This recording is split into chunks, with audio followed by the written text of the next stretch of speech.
नमस्कार, मी विकास कुचेकर. मानवी हक्क संरक्षण जागृती या संस्थेच्या माध्यमातून गेली अनेक वर्ष समाजात मानवी हक्कांविषयीची जनजागृती करण्याचं काम करतो.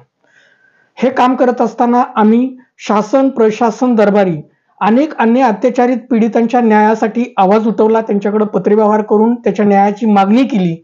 मात्र ही मागणी करत असताना अनेक मंत्री, याचबरोबर ती निवडून आलेले लोकप्रतिनिधी आणि शासन प्रशासन यातला भ्रष्टाचाराच्या संबंधातली अनेक प्रकरणं आम्ही प्रशासनाकडे नेली. प्रसंगी न्यायालयात त्याची दाद मागितली आणि त्याच्यावरती केसेस दाखल करण्यात आल्या. या संबंधाने ज्यावेळेस याचा मोठा इश्यूज तयार होत गेला, जसं म्हणतात ना की न्यूसन्स वाढला की न्यूसन्स व्हॅल्यू वाढलं जातं, त्या पद्धतीनं सरकारच्या विषयी किंवा सरकारच्या ध्येय धोरणाविषयी, सरकारच्या नीतीविषयी आणि भ्रष्टाचाराच्या संबंधाने ज्यावेळेस हे प्रकरण आम्ही दाखल केली, कारण कुठलाही व्यक्ती भ्रष्टाचाराशिवाय मानवाधिकाराचं उल्लंघन होत नाही. जिथं भ्रष्टाचार होतो तिथंच मानवी अधिकाराचं उल्लंघन होतं. म्हणून आम्ही त्याच्या तक्रारी दाखल केल्या आणि त्या दृष्टिकोनातून सरकारने सन 2018 मध्ये एक GR काढण्यात आला किंवा एक धर्मादाय आयुक्ताकडनं परिपत्रक काढण्यात आलं आणि ते परिपत्रक अशा स्वरूपाचं होतं की संस्थांच्या नावांमध्ये ह्युमन राईट आणि अँटी करप्शन हे वर्ड वापरता येणार नाही. हे वर्ड वापरत असताना, हे सर्क्युलर काढत असताना किंवा त्याच्यामध्ये नमूद करत असताना सरकारच्या किंवा धर्मादाय आयुक्ताकडनं असं नमूद करण्यात आलं की मानवाधिकाराचं संरक्षण, संवर्धन आणि भ्रष्टाचार निर्मूलन हे कुठल्याही गैर सरकारी संघटनाचा ध्येय उद्देश असू शकत नाही. आणि त्यामुळं कुठल्याही गैर सरकारी संस्थांच्या नावामध्ये ह्युमन राईट्स वर्ड्स आणि अँटी करप्शन वर्ड्स हे नसले पाहिजेत. अशा संस्थांची नावं बदलण्यात यावीत. या दृष्टिकोनातून काढलेलं सर्क्युलर हे मूलभूत फंडामेंटल राईटचं उल्लंघन करणारं होतं. कारण भारतीय संविधानाने कायद्यापुढे समानतेचा अधिकार दिलेला आहे.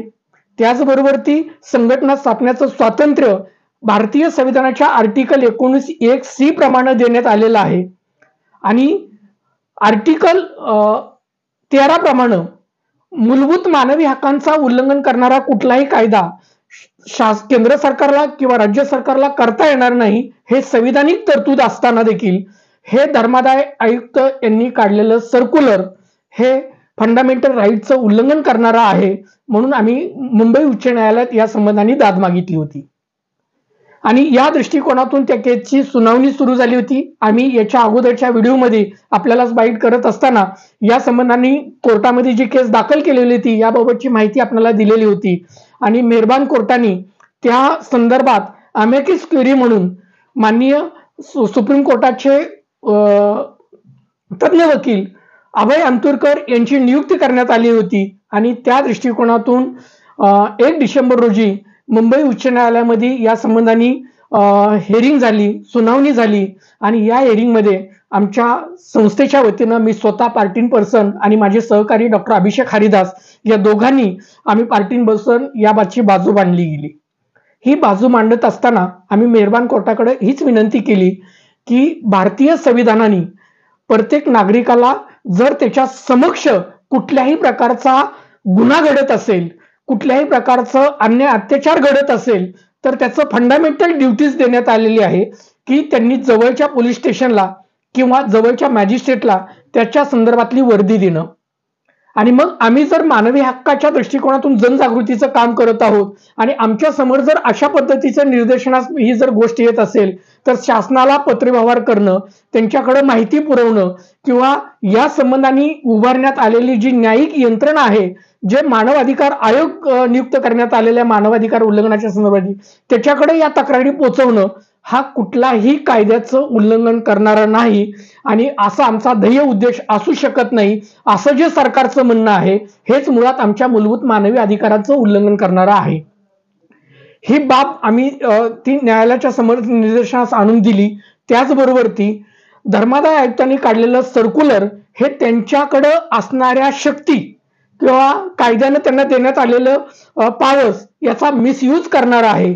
कारण त्या विश्वस्त अधिनियमामध्ये धर्मादाय आयुक्ताला संस्थेचं नाव ठरवण्याचा, त्याचे ध्येय उद्देश ठरवण्याचा हा कुठलाही अधिकार त्या विश्वस्त अधिनियमामध्ये नाही. याच्या अनुषंगानं आमची सुनावणी झाली आणि त्या दृष्टिकोनातून माननीय अमिकस क्युरी अभय अंतुरकर साहेबांनी देखील याच बाजू त्या ठिकाणी मांडली की धर्मादाय आयुक्ताला संस्थांच्या नावामध्ये बदल करण्याचा किंवा संस्थांचं नाव असंच असलं पाहिजे हे ठरवण्याचा पावर्स या कायद्यामध्ये नाहीत. आणि ही बाब आम्ही न्यायालयाच्या समक्ष निदर्शनास आणून दिल्यानंतर न्यायालयाने या संबंधाने महाराष्ट्र शासनाला कडक शब्दात सुनवत, नाम में क्या रखा है, नाम क्या देखते हो, संस्था का काम देखो, अगर कोई संस्था गलत काम करती है तो उसके ऊपर कार्रवाई करो, सख्त कार्रवाई करो, हे निर्देश देत राज्य सरकारने काढलेलं सर्क्युलर हे ससाईड करण्यात आलं आणि ते रद्द करण्यात आलं. कधी रद्द झालं हे सर्क्युलर रद्द करत असताना विशेष म्हणजे ज्या डॉक्टर बाबासाहेब आंबेडकरांनी ज्या मूलभूत हक्कांचं रक्षण भारतीय संविधानाद्वारे करण्यात आलं, या डॉक्टर बाबासाहेब आंबेडकरांच्या महापरिवार दिनीच या मूलभूत हक्कांचं रक्षण करण्याला निर्णय झाला.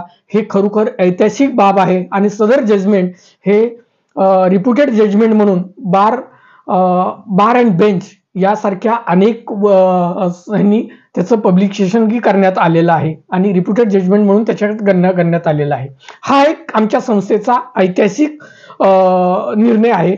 मात्र हे सर्क्युलर पारित झाल्यानंतर किंवा हे सर्क्युलर रद्द झाल्यानंतर हायकोर्टाचा निर्णय झाल्यानंतर समाजामध्ये अनेक अशा नावाच्या गैरउपयोग करणाऱ्या संघटनाच्या माध्यमातून हे सर्क्युलरच्या संबंधातनं आम्हीच काही कारवाई केली का काय असा डिंडोरा पिटत आहेत. आणि आम्हीच न्यायालयात गेलो होतो आणि आम्हीच ती बाजू मांडली आणि आमच्याच ते सर्क्युलर रद्द झालेलं आहे अशा काही संस्थांकडनं गैरप्रकार देखील करण्यात आलेला आहे.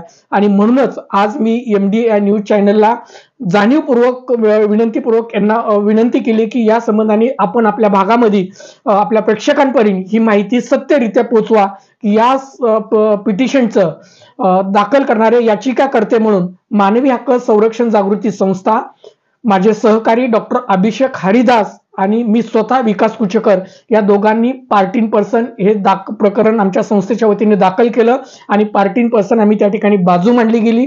मेहरबान न्यायालयाच्या आदेशानुसारानं अभय अंतुरकर सुप्रीम कोर्टाचे वकील यांनी त्या ठिकाणी अमिकस क्युरी म्हणून त्यांनी त्यांची बाजू त्या ठिकाणी मांडली आणि त्या दृष्टिकोनातून मेहरबान न्यायालयाने निर्णय दिलेला आहे. अशी कुठलीही संस्था किंवा गैरसंघटन किंवा या पद्धतीने कुणी दावा करत असेल की हे आमच्यामुळे झालेलं आहे तर अनेक पत्रकारांनाही माझी विनंती, अनेक माध्यमांनाही विनंती आहे की त्या व्यक्तीकडनं त्यांनी दाखल केलेल्या दाव्याची कॉपी त्यांच्याकडनं मागण्यात यावी आणि त्याच नंतर त्यांचा दाव्याच्या अनुषंगाने त्याची बातमी करण्यात यावी. एवढीच विनंती मी या माध्यमातून करत आहे.